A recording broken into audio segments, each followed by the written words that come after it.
Thank you. also ask you to share with us how did it come to you? How did 60 come to you? Um, it didn't come as a surprise. Okay. No, it didn't. It didn't come as a surprise. It's something that I ruminated on over time. Um, but as much as it didn't come as a surprise, there was still that whole element of, is this really happening? I was just wondering, where did all the time go? It was like, it was just yesterday that you were 30, you were 40, and you just assumed that you still had all the time in the world. And then suddenly when you are 60, you realize that, oh, well, you don't have all the time in the world. So for me, it's a time where so many things, then crosses one's mind. I think the most prominent of it all is just one of gratitude, because there are many things that have happened in the course of those 60 years that I just know that it's God that has kept one alive. The Bible says, not for him that runneth or willeth, but for God that has shown one mercy.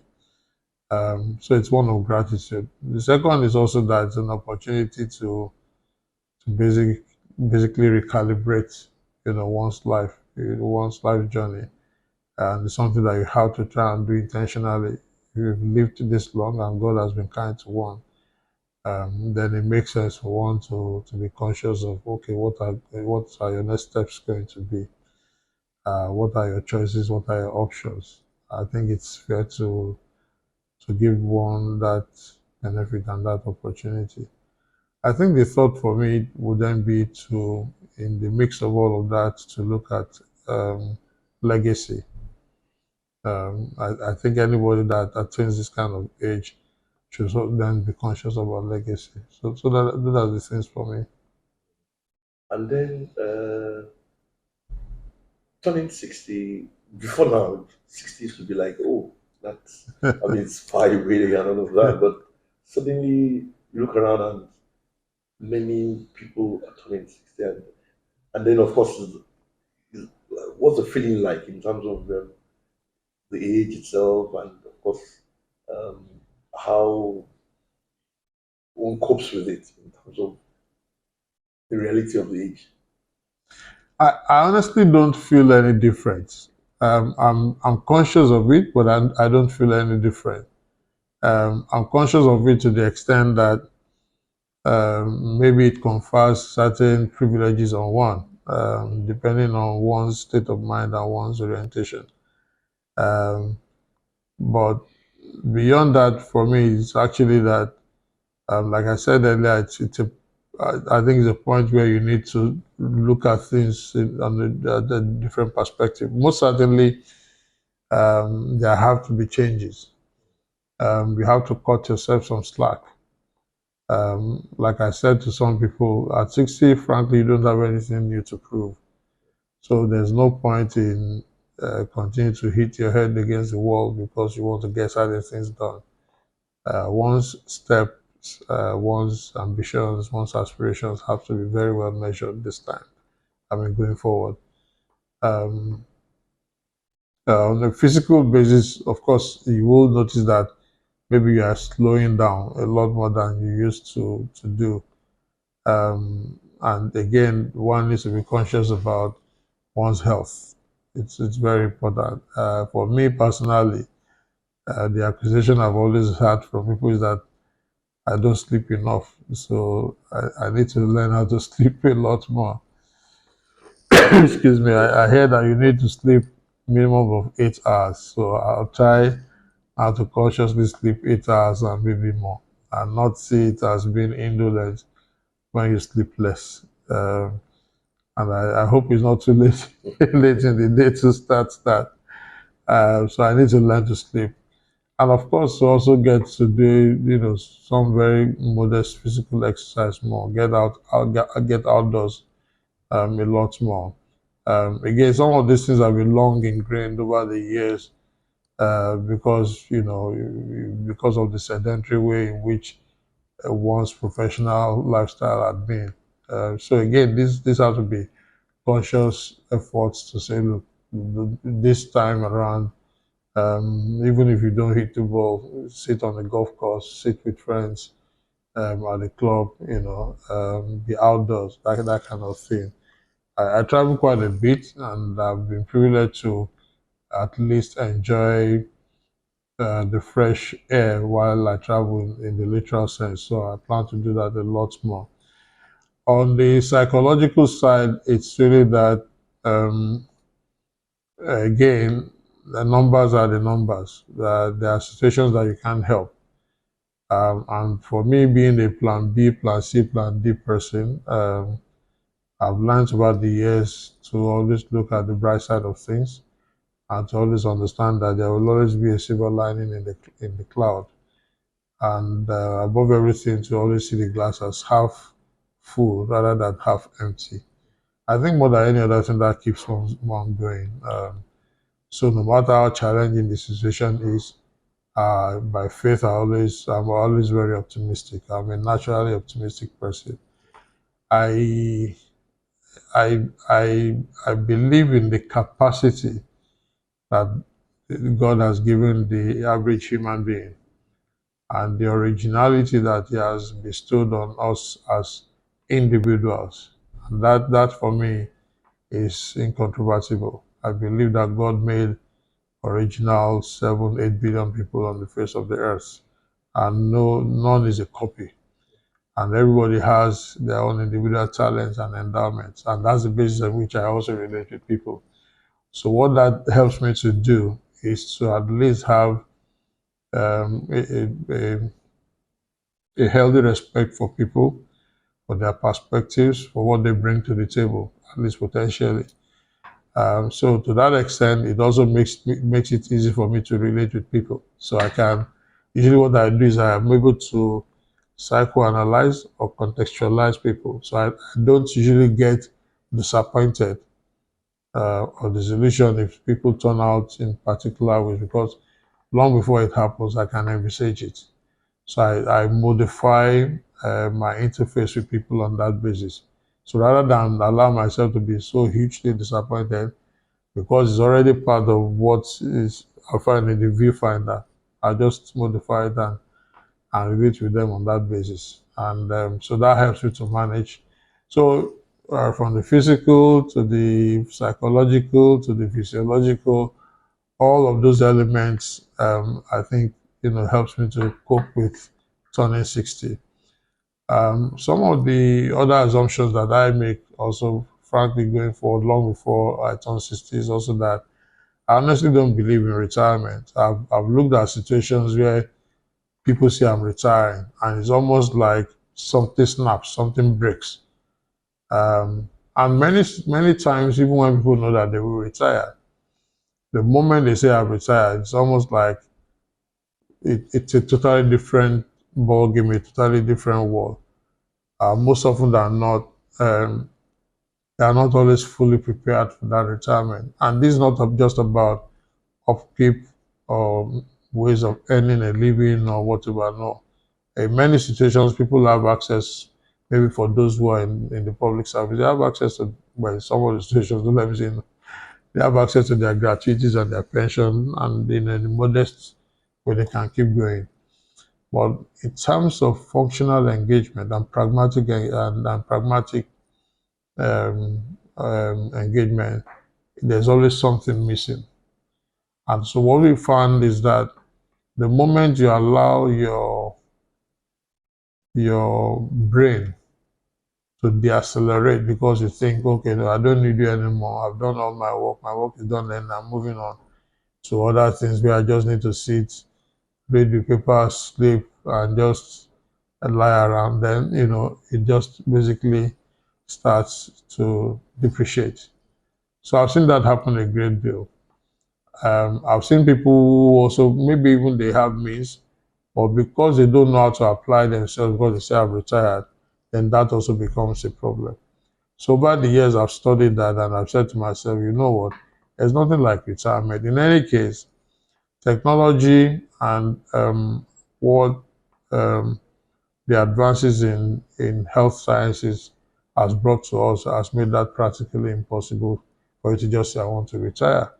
In actual fact, in some of the forward-looking countries, what they now do is that when you say you retire is when they now start using you for new things. Because there's an experience that's been in that whole, uh, professional years that you put in, whether it's 30 years or 35 years.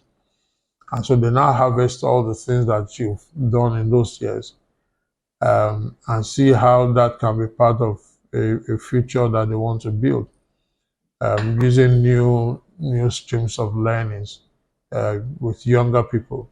So those younger people are learning from you that they think you have something to offer. And if you're a good learner, you that you think, okay, your time is up, you now discover that, okay, there are new ways of doing those old things that you used to do. So you yourself that you are offering something in terms of the way it used to be done, you're also learning new things in terms of new applications. So I think it's just a symbiotic thing. So what you find is that there are exciting new days ahead for you because um, it's a new world. It's a different world from where you're coming from. All right. So what you're able to accommodate and assimilate and appropriate is totally dependent on how open-minded you are. So if you are closed-minded, it means you are not able to learn new things. If you are open-minded, you are flexible, it means you not only learn new things, you also be able to apply new things. And suddenly you find that the world is not crumbling around you just because you thought, oh, I'm so old-fashioned and old school, I can't do a new thing. So what that says to me is that life itself is a continuous journey. You have to be open-minded to learn new things. You have to understand that as a continuum, nothing ventured, nothing hard. You have to continue to venture so that you can acquire new things. And that's the way that I see it. So that way you are not likely, so you might slow down. Your aspirations might be different because now you're not just talking about just wanting to earn a living or making a mark. Now what you want to do, like I said, there is about legacy. What you want to do is about how you can make the most impact in your community, while you can positively affect people around you, how you can, um, you know, offer mentorship to people, and from your own experiences and influences, how you can guide people aright, into the right paths. So, um, and there's a certain degree of satisfaction that comes from that kind of thing, I imagine, that money can buy.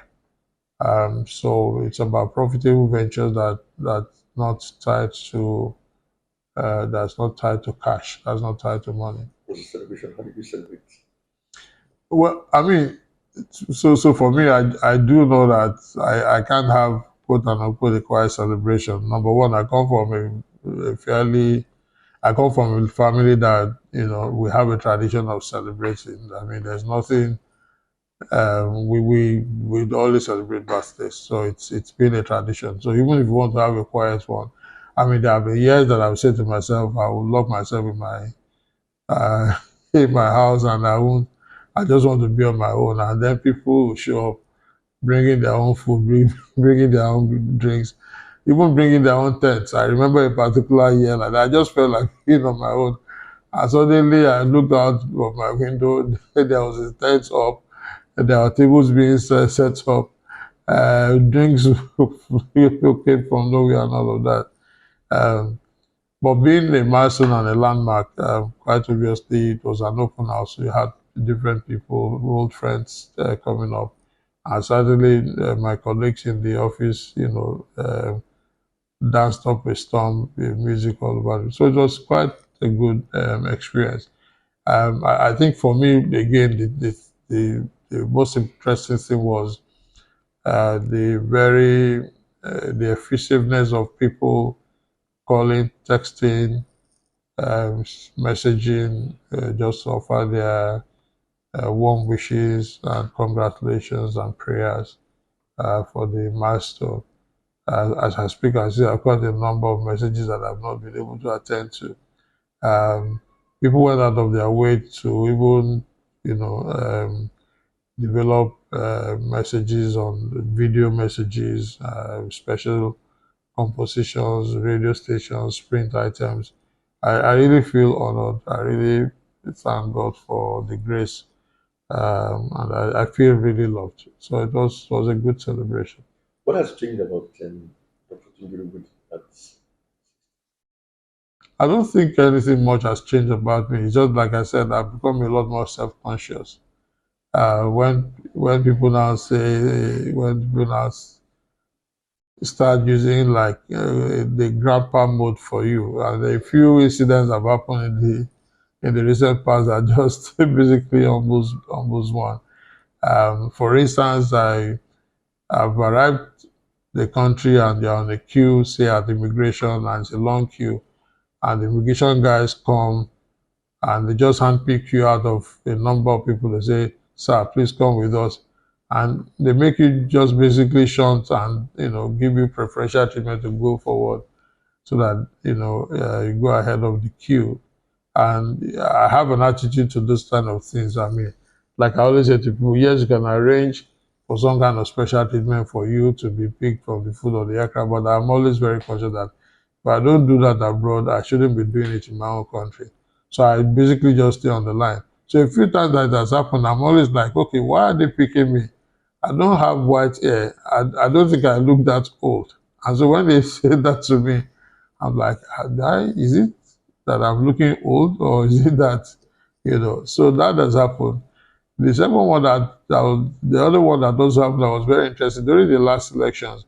We went and, again on the queue to vote, myself and my wife, and we've been there for like the whole of 10, 15 minutes. Suddenly they said, oh, senior citizens can please step out and they can come and they will give them preferential treatment to come and vote ahead of the others. But I stayed on the queue. And then the officials came and they said, sir, please come with us. The interesting thing is that my wife, I'm only older by a month. They left her on the queue and they picked me. And again, I said, I look that old. And they leave this woman and they picked me. And we had a good laugh about it. So, but for me, nothing much has, I don't think anything has changed other than the fact that I'm just a bit more conscious of the fact that now I need to be a practicing senior citizen and to be a lot more mature and measured in my approach to things and in how I take decisions and how I see things, and not to be rash and um, not to be judgmental. I've never been judgmental, but again, I need to be a lot more conscious about my options in that respect. let's talk about your profession now. I mean, you've also done well in terms of how you've been able to sustain the brand and also um, stay focused in business you do. What's been the secret of your success? I think more than any other thing is the passion, um, because that makes a lot of difference. Sometimes why people come into a particular space or profession is because they just want to make money. But like I always also say to people, the thing with money is that you feel into it very quickly and it becomes insatiable, because once you make money, you want to make more money. And money, if you don't have values that guide and regulate how you make the money and indeed how you expend the money, you just discover that you are making the money without any purpose and that you'll never be fully satisfied. So, passion from day one for me has always been, how do you create values that goes beyond the mundane? How do you find purpose in anything that you do that's not just tied to naira and kobo? And that's what I've always tried to impart to people. Um, so it's very important that you let passion help you set up your craft. It's from that passion that people will understand that um, your your output and your delivery as a professional is tied to you always wanting to improve your craft no matter what. It will earn you respect. It will earn you seat at the table. It will earn you the kind of influence that money cannot buy. And no matter what anybody says, Those are things that will always speak for you when you are not in the room. So that for me has always helped. I think the other thing is also that you cannot take away what I call again the integrity of purpose. You know, and it's simply that when you agree with people to do certain things, just make sure that that's what you do. It doesn't matter whether when they turn their back, certain indices that's part of the discussion might change. But because you've had an agreement, always try to keep to that agreement. For me, that's also very important and fundamental. And so, given the all 35 years that I've spent as a professional, that's really quite important for me. The third is um, just the general belief like I said earlier on, the capacity and capability of people. Until you prove yourself otherwise, I always like to give the benefit of the doubt. I I never see competition. I never see because again, your talent, your endowment is different from mine. So I've never been afraid of showing people to opportunities. You know, especially since I started my own business. I've had situations, where even from the very early days, people join us as youth corpers, and I give them access to, very important people, to ministers, to governors, because I don't even take you on as a youth corper. I take you on like a full-time staff. That's the basis, because you have to be useful for yourself. And obviously, they always are very amazed at that kind of situation. That maybe in other places they will not even allow them to have any interaction with the people that are senior, not to talk of making a presentation to them, or to that extent even having a relationship, that can go outside of the office. Um, but because I make people aware and conscious of their own endowments and the fact that, like the Bible says, a man's gifts should open door for him. Um, I get the sense that people become very, very confident about their God-given talents, and then they go on to do very well for themselves. So those are the things that I think, not only works for me, because I get that whole sense of satisfaction, like I said, that money can't buy. And I'm not in competition with anybody. That's also very important to note. I'm not absolutely, I set my own rules, I set my own terms. I'm not in competition with anybody. So I can do things that I'm very comfortable with in my own skin. So my timetable is not subject to anybody else's marking scheme. That again, becomes the hallmark of people that I think are very mature in their own disposition of the kind of trajectory that they've determined that they want to follow. Um, and I think above everything else, if I want to close, is also about values. Because again, if you don't create a set of values that people can buy into, then it becomes difficult for that vision, whatever that vision is, to be sustainable. But we're going to start Verdant Zeal. All I could sell to most of my colleagues that we started out together was just a vision, absolutely. Because again, in starting, I determined that I was going to start only with new sets of people and just selling the vision. I didn't know any one of them at all. I didn't come with anybody from where I was coming from, not anyone. And that would have been the easiest thing to do, to say, okay, let me just come with a few people that I'm familiar with, who have done stuff together. But the one I started with, people I had, many of them I met them only by either by reference or by accident. I never even knew many of them by reputation before. So there was blind faith, in what I did. But everything goes back to the fact that I've heard certain things about you. I hear you can do this. This is what I want to do. And we do this together. And here we are 17 years later.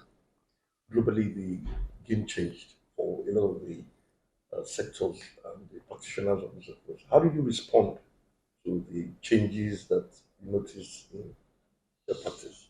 Well, I would say I was part of that mix. I mean, and by changes, I would imagine that you're referring to things like maybe affiliations, um, things like the need state of the service offerings, and the kind of maybe the product offerings that we design and all of that. Um, if we talk about affiliations, in the mid 90s, it was a trend, and I was fully involved with that. In actual fact, in my former place in Premier Garnet, I was very involved in searching and canvassing for affiliation.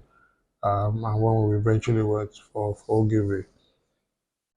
Um, so I understood the landscape then. And of course, the instinct was because they offer technical assistance, you have access to very prominent accounts, and of course, opportunity also for training, especially for staff.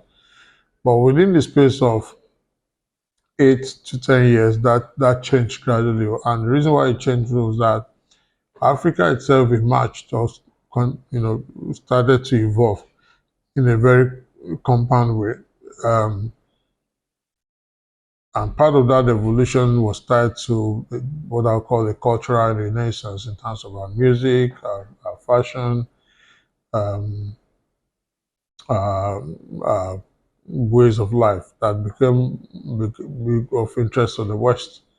And don't forget that advertising mirrors society. So there was a great deal of interest in looking our way. And we also had the numerical strength. So the things that we used to go to look out for became things that they were now coming to search for here. So, and when you look at things like Nollywood, when you look at things like our music, it wasn't like it was structured, but they accepted them anyway because they were original, they were authentic. All right. Here we are in advertising. Um, the indices that was being used to evaluate us was basically indices from the West, which wasn't working. It means that we were stuck somewhere in the middle. And as much as some of us are making case that this things also need to change because again we are driving creativity. The terms of driving your creativity has to be relative to the originality of your environment. All right. Um, so, but that's not the case. The reason why our music was thriving and all it was thriving was that they were doing their thing, what's and all, but we're not doing that in advertising. So that dissonance, was already showing and was training. On the business side, again, if you are talking about access and opportunity to choose, that also was changing because you now have a much younger generation that are very iconoclastic and bohemian in their selection of how they made their purchase decisions. So again, in terms of the numbers, there was a great deal of migration. So when you talk about the millennials and Gen Zs, that was changing things tremendously. So the point I'm trying to make is that I think we're a bit too slow as an industry, and this is not a wholesale indictment, in terms of catching and understanding that those dynamics had changed and that we could have anticipated, this much earlier and ask ourselves how do we, how do we adapt? As an organization, we were also in that mix. We had a relationship with the company out of France, and they really wanted they wanted us to cement our relationship, but the terms that they were offering us was very condescending. And as much as I would have loved to, all the benefits that they were selling to us was sounding very artificial. Because what they are bringing to the table kept saying to me like I'm just a second class citizen in my own country, and it just wasn't sitting with me. There was no amount of money that they were going to pay me that would have made it psychologically okay for me to accept those terms. So if you tie that to what I said earlier on, I will have had some kind of relief, a temporary relief, and that transition mode where I will have some cash in my hand. But in terms of the long term, they bring nothing to the table that will offer me the kind of leapfrogging that should have happened from a psychological point of view where I'm able to develop my own product values, my own service delivery options that takes into cognizance my environment and the margin opportunities that can then make me go forward.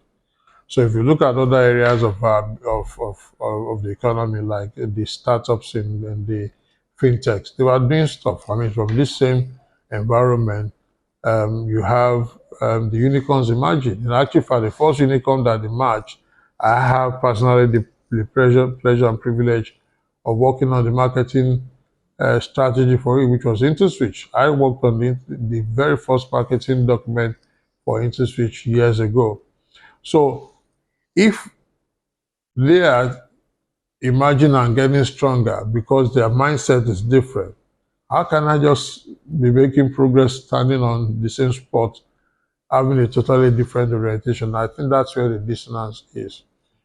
So going back to your question, I think our response wasn't quick enough. I think we were too much ensconced in our comfort zone, and I think the train had moved on before we realized that the game had changed before we started looking at the different dynamics. And we still suffer part of the repercussion even up to now. So it's partly a psychological thing, it's partly a cultural thing before it comes into the business thing. So my advocacy is really, what I always advocate is we need to have the same sense of confidence, the same sense of mission, the same sense of purpose. If you like, the same sense of reckless abandon that the musicians have, that the guys in Hollywood have, that the guys who are, the cultural aficionados pushing the case of Nigeria on the world map have. It has to be the same thing. So we are developing things on our own terms. And we've seen it happen in other places where they are respected because they are just iconoclastic about their approach to creativity. Brazil, for instance. So when it comes to the language, they just do their own thing. So people are forced to try and understand their language rather than the other way around. We can't speak English like, and use English like the English people because that's their language. So, but we don't understand our own language, how we speak our own English, whatever that English is. That's how. So, if they are going to evaluate us, let them evaluate us based on our own English. So that's really is the thing. But where we are today is that I think that whole consciousness has come around, and I think there's a new crop of practitioners, much younger practitioners, who are a lot more forward-looking, I dare say, than maybe my own generation. I sound very old now, and I think the thing is just for them to have stronger platforms and opportunities to be able to make their voice heard, to be able to make their works seen, and to be able to create their own paths, for even stronger business opportunities to demonstrate what they're made of. What stands Verdant out in the park? That is sorry issue. We are more, I'll say we are more consulting oriented, but from a very practical point of view. They will always ask us from day one that what do you guys really do? Again, we've been very measured and that's deliberate. There are agencies that you see them all over the place because they want to be seen, which works for them. In our own case, it's really more about working on strategy that delivers on business essence. That's what has worked for us from day one. And when we lock on that, we see to the success of that very interface between the equity of a brand and how well it sits with the different stakeholders. That's what has always worked well for us. So in doing that, whether it's a PR element or it's an event element or it's a storytelling element that comes through content or whatever it is, that's what we try to bring to the table. So we have like three approaches. One is what we call the open brand probe, which helps us to improve that interface. Another one is what we call Autobots, which is on time, on budget, and on strategy. Because that eternally remains the focus of every every client. They want to be on time to get to the market quickly with whatever they are selling or product or service. They want to be um, on budget because they want to be able to get the maximum done with very little budget, and they want to be on strategy, which means that they want to have to have the right mix of strategy to be able to get the solutions that they want in the marketplace. That has always worked, effectively. Um, right now, currently, technology is playing a very strong role. And in the last 1.5, 2 years, we are nesting and harvesting the use of technology and AI to be able to work on online interface. In actual fact, we're working with a specialist from the UK on how to use that and use it effectively. I'm also using the instrumentality of the innovation series that we've invested in the last 12 years to be able to do that. So I think in sum total, there's a deep intellectual approach to what we do. There's a pragmatic aspect to it, but there's also the realistic aspect to it in terms of how does this pan out when it comes to the real thing that the client should be seeing and how people make purchase decisions in the marketplace.